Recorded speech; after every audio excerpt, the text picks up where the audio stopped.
कक्थुमतै हुकुमु दागि खुंतां बेदिकनि लुआजि मुंगतै मोहनपुरनि पंचायत समिति पौर परिषदनि चुबामुंबाय मोहनपुर बुखास्टे बेरेमनि मृदांग तेर ख्लाइजाखा कामालगात हातिओ अतेरो मानजाखा सालतां हांकरनि हांकरफा बिश्वजित शील ते मोहनपुर बुखास्टेनि बुखास्टेफा सुभाष दत्त मणिपुरी साहित्य परिषदनि अजामा एल बीरमंगल सिन्हा मोहनपुर कक्थुमतै हुकुमु दागि खुंतां बेदिकनि अजामा अशोक देबबर्मा मोहनपुर मंडल अजामा कार्तिक आचार्य सालका बामुतिया ग्राम पंचायतनि अजामा निखिलेश दत्त खबै हास्टेनि गरं थाइनि वानजैते मुगिलि बसंनि सिजाक नुकजाक आदं र चयावै नाइतगनि नकबार न्यूजनि मांफ्लिओ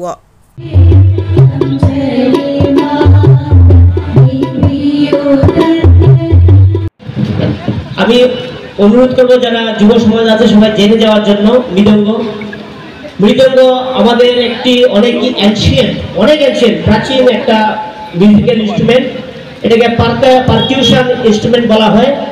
পারকিউশন ইনস্ট্রুমেন্ট সেই ইনস্ট্রুমেন্ট বা বাদ্যযন্ত্র যেগুলি আঘাত করে হাতের দ্বারা হোক বা লাঠির দ্বারা আঘাত করে যার থেকে মিউজিক তৈরি করা হয়।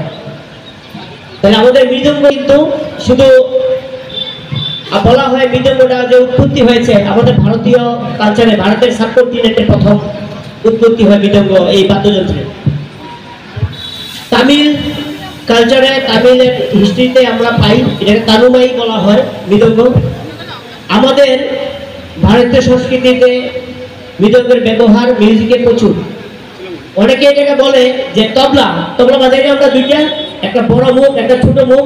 এটা কথিত আছে হঠাৎ করে কোনো এক সময় ভেঙে গেছে আর কি মৃদঙ্গ মাঝখানে ভেঙে গেছে, তো বাজাতে হবে তাই দুটোটাকে এবারে রেখে বাজানো শুরু করেছে আর কি। তখন থেকে তবলার আবিষ্কার।